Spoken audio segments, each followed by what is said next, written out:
All right, guys. So, since we are fast approaching spooky season, here is another Q&A that is more horror centric. And this, as you can see, this is the Frankenstein Q&A. As always, I'd like to thank everyone who sent in questions for this Q&A.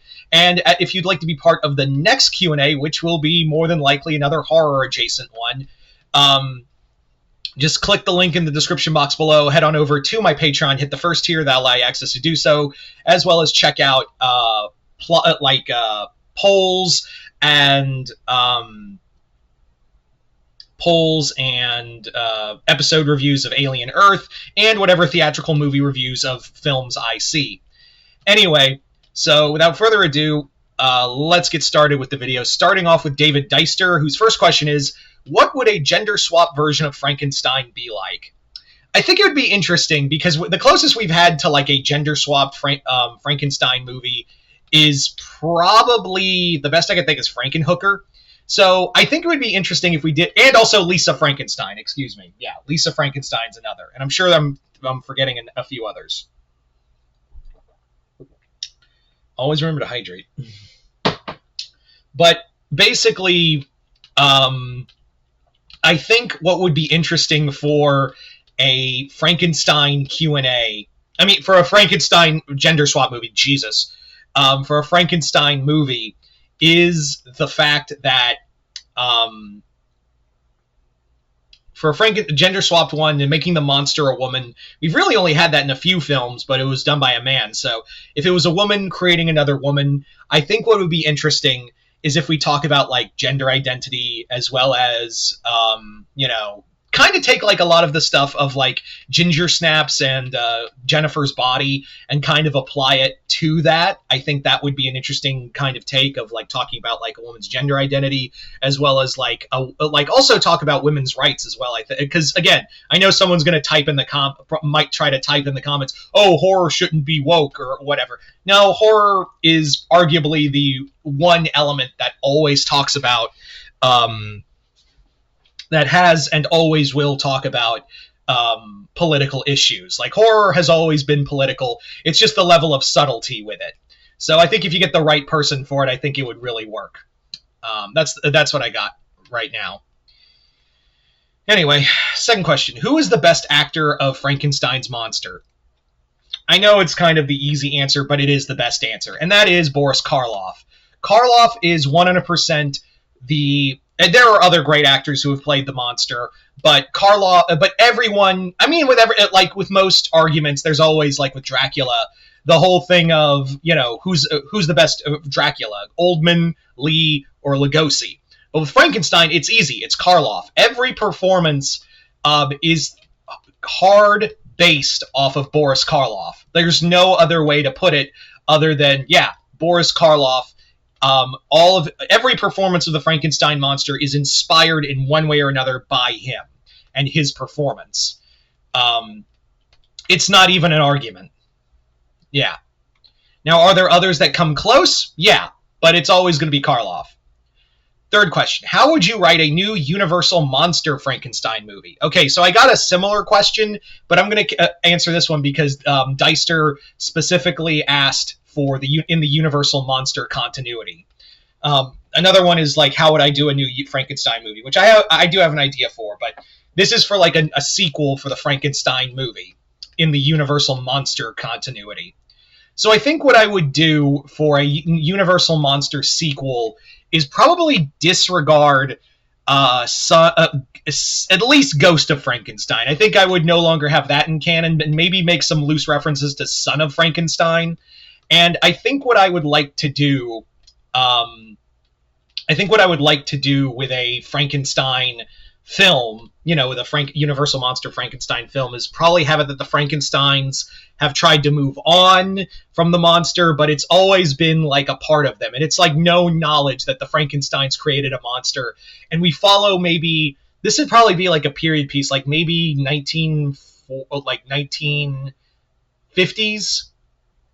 And talk about like the Frankenstein. This one Frankenstein it's 1950, and this Frankenstein in particular has seen enough suffering from 2 world wars and is now like, I want to defeat death and go from there. that's kind of the rough idea I have right out the gate. Anyway, thank you for those questions, David. Moving on now to Bill McLaughlin, who asks, who is your favorite actor to play Victor Frankenstein? Now, this is an interesting one. Who I think is arguably the best Victor Frankenstein, and again, this one is like Colin Clive. You have Kenneth Branagh from the Mary Shelley movie. There are solid ones. I think there are a lot of solid ones, but I think for me, it's Peter Cushing. Peter Cushing is such a vast departure from most Victor Frankenstein, and he, you could make the argument, is the real monster, much like it's interpreted in Mary Shelley's work. Only here, he's a real villain. Like, he is a real and proper villain that is more than capable of being scary on his own. You know, he's driven by this one note of, I want to be, you know, I want to create this monster. I want to, like, have power over, you know, a triumph of science over God, in a way. And Cushing really encapsulates all of that. Like, Cushing perfectly encapsulates everything that is great and terrifying about Victor Frankenstein. So yeah. Second question. What are your thoughts on the Hammer Frankenstein movies? My thoughts on the Hammer Frankenstein movies are that I think they're good, but they kind of like wane and wax in quality in a lot of them.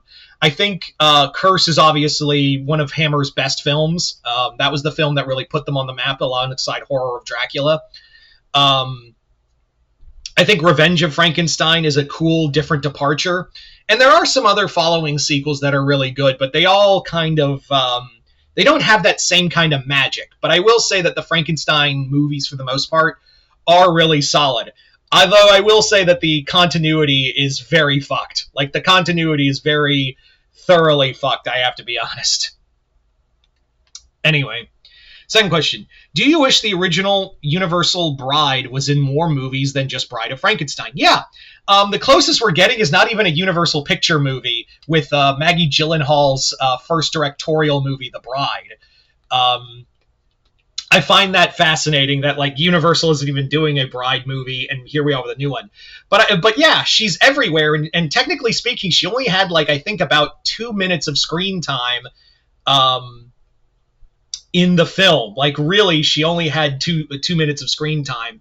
And I think I always felt that was a disservice, because they always have the character in one form or another. But I think it would be really cool to do a direct sequel to Bride of Frankenstein.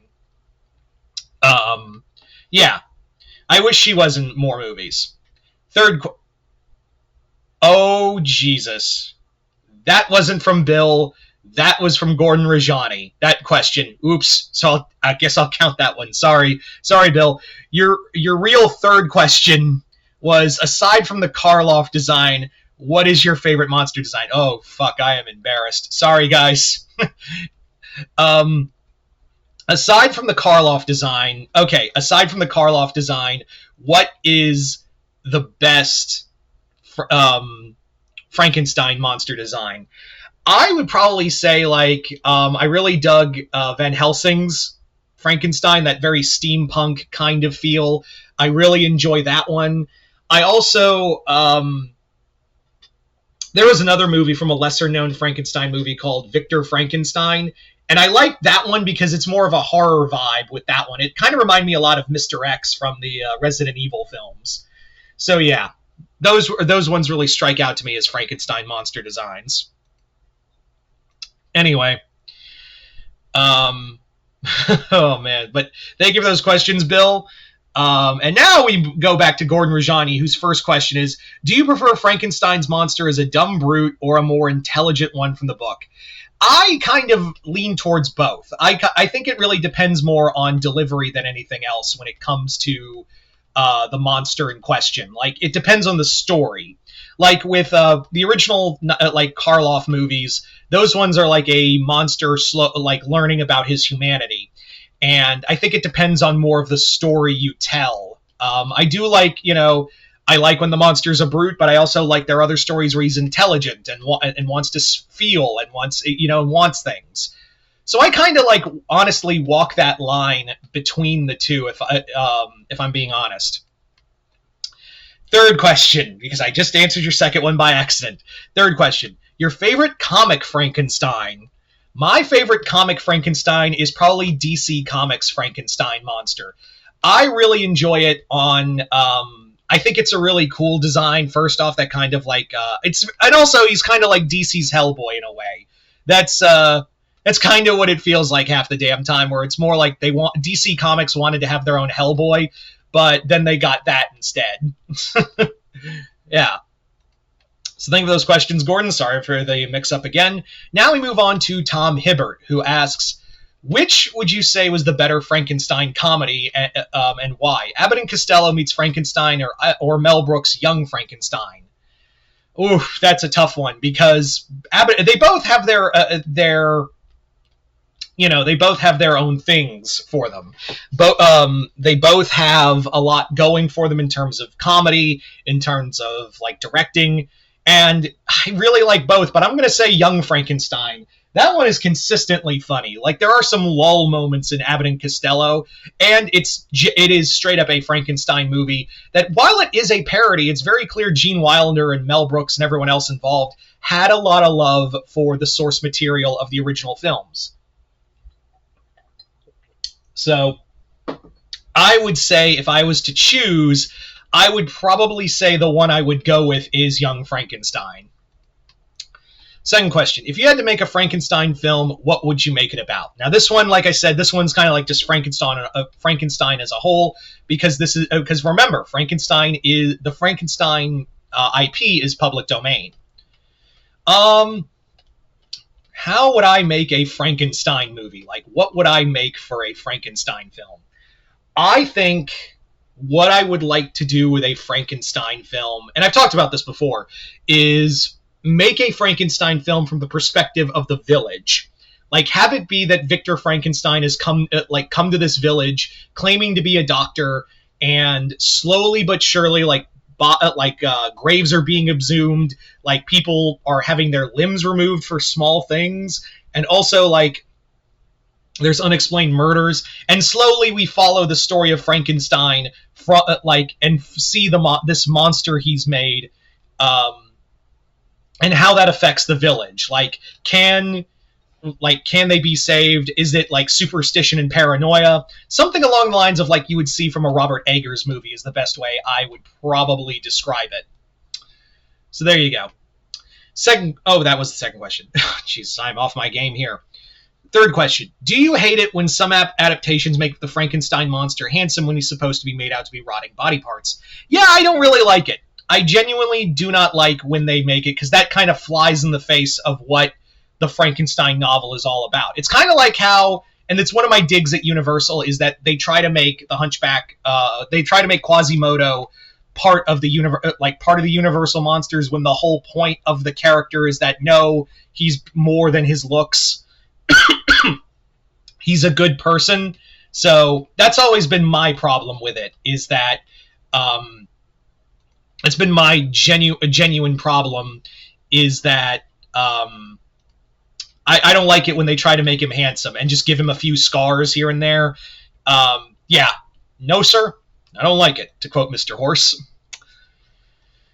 Now moving on to Glusman, who asks, first all I want to say is start by saying Frau Brucher. If you don't know that reference, then you clearly didn't watch Young Frankenstein. First question: when did you watch Young Frankenstein for the first time? My first time watching Young Frankenstein was probably when I was like 5 or 6. Like, I think I saw it before I ever saw the Universal Monster Frankenstein film. I mean, I knew what Frankenstein was, and I knew the films, but I never saw that movie, and this was, I think, one of my first and earliest points of ever seeing Frankenstein as a character. So, and my first exposure to Frankenstein. And my family was cool with it, because also the jokes would probably, a lot of the other jokes would probably fly over my head, and I have a lot of appreciation for it now.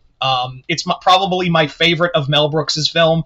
Well, I take that back, because I might like History of the World Part 1 a little more, but as it stands, like it's definitely up there. Like it depends, but sometimes I do think it is my favorite Mel Brooks film. Anyway, second question. Do you think people still know that Frankenstein wasn't even a doctor in the original book, and what is your reaction to discovering that? Well, he was and he wasn't. He was a nobleman who believed in science, and they do kind of like that was kind of the thing, is that he was more of a nobleman who thought he like could conquer death and all that, and thought he was smarter. And yeah, I mean, in some iterations, it is still a doctor, but I was just like, oh, that makes sense. Rich people always thinking they know better. But yeah. Third question. Did you watch the overly sarcastic production episode on Frankenstein? I really don't, because I don't like overly sarcastic productions. Not I just don't vibe with a lot of his videos and opinions. So yeah, I didn't watch it. I'm sorry to say, I did not watch that video. So there you go. Anyway, thank you for those questions, Gluzman. Moving on now to Hunter Johnson, who asks, have you ever heard of the fact that the monster was originally going to have speaking lines in Frankenstein Meets the Wolfman, but they were cut from the film? Yeah, for those who don't know, Frankenstein Meets the Wolfman, which in there, the monster is played by Bela Lugosi, and it was supposed to be like a direct sequel to Ghost of Frankenstein, which had Igor, played by Lugosi, transfer his mind into the monster, and he was speaking as Lugosi. So they wanted to have some continuity to that, but after some test screening with some producers, they didn't like it, so they cut him out and just made him go just walk around, which is, I think, a major disservice to Lugosi on a whole. Like, he got so fucked over. It just kind of showcases him getting fucked over in later films. And I think there are a few scenes in Frankenstein Meets the Wolfman where you can see certain scenes where it looked like he was talking, but the audio was cut out. Yeah. Second question. How would the monster react to the fact that Hunter from Owl House was created through similar means as him? I think the monster would kind of view him as like a friend or like a kindred spirit.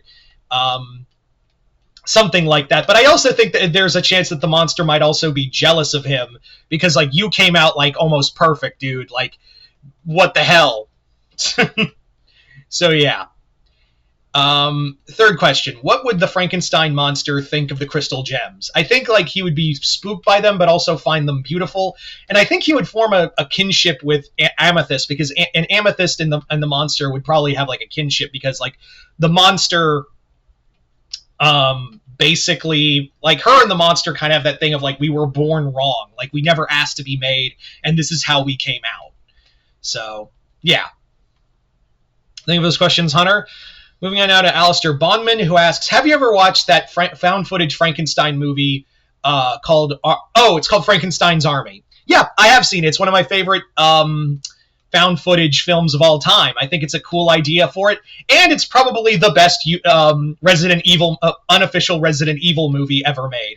Like, honest to God, I think it is. I think it's like the one film. I think it's the one film that like captures like the feel of Resident Evil. Hell, the one of the monsters was an homage. One of the a character in Resident Evil Village with a propeller head was kind of ripped off from that movie. So yeah, I have seen it. Second question. Both Marvel and DC have their own versions of the Frankenstein monster. I even heard that there is a version of Marvel created out of the body of bits of Logan. In these superhero retellings of Frankenstein, or at least superhero worlds, there have been creatures still exist. Do you believe the monster of being a hero or villain like he was in Creature Commandos? I kind of like the idea of him being a hero, because again, it showcases him being more than what Frankenstein had intended for the monster. I don't like the whole love-obsessed Frankenstein angle they went with Creature Commandos, because he's more like I said earlier, DC's Hellboy, but I digress. Third question. A while ago, you pitched the idea of a Warhammer-styled game where the famous movie monsters had their own armies. What 2 units would you have for the Frankenstein army, and what kind of army mechanic would you have for the Frankenstein faction? I don't know what I'd have for mechanic, but yeah. So a little while ago, I did like a what if the Universal Monsters had their own tabletop game, like Warhammer 40K. So I basically talked about like how each monsters would have their own faction. So some of the units I thought of like for the Frankenstein monster were very like kind of steampunky and very like um, things like ideas like that. So I'd probably have like this thing called the flesh horror, which are these big tanky kind of massive monster units made of steam and flesh. Another one would be called it would be called the crawlers, which are just crawling like little kind of like scarabs for the Necron army, where they would just be kind of like crawling masses of like appendages at you. Like they work as swarms. So there you go, Alistair. Thank you for those questions. Moving on now to Jason Voorhees 2011, who asks, what are your thoughts on Son of Frankenstein? I think it's good. I think it is a solid film that did launch the second phase of the Universal monsters and showcase to the Universal owners at the time that it was still good. I do think that like it is kind of sadly, while it is Boris Karloff's last performance as the monster, it's kind of a lackluster one too. Yeah, I will say it's one of Bela Lugosi's best performances, without a shadow of a doubt. It is by far one of the best performances of Bela Lugosi. And Basil Rathbone's plays a really good son of Frankenstein. So, yeah. Second question. Outside of Karloff, which actor do you think portrayed the monster the best? So this one, yeah, okay. So if I was to pick a second actor to play who I thought played the monster the best, I would probably say, who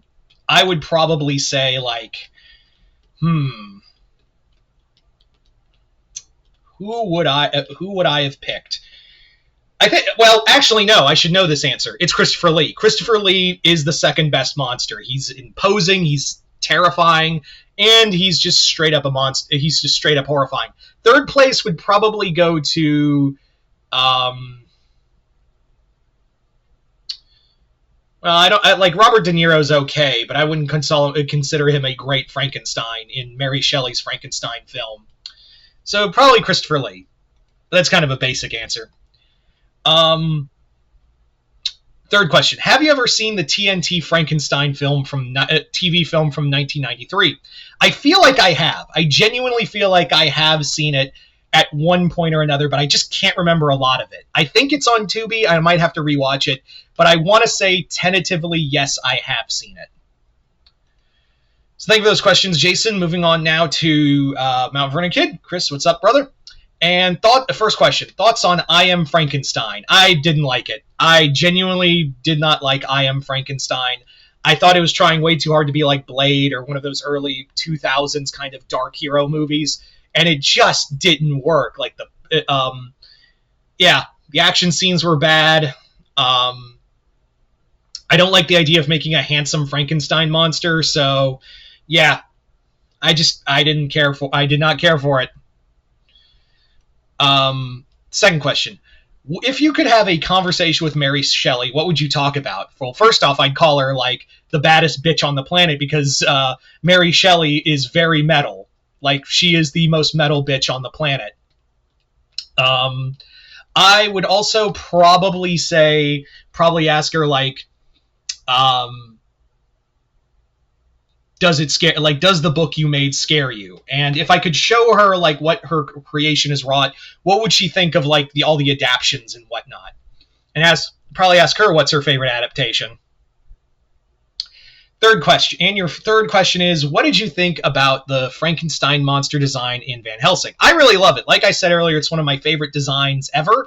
So I really like it. I like how like physically imposing he can be in that kind of like steampunk kind of look, and the limp is kind of a neat addition.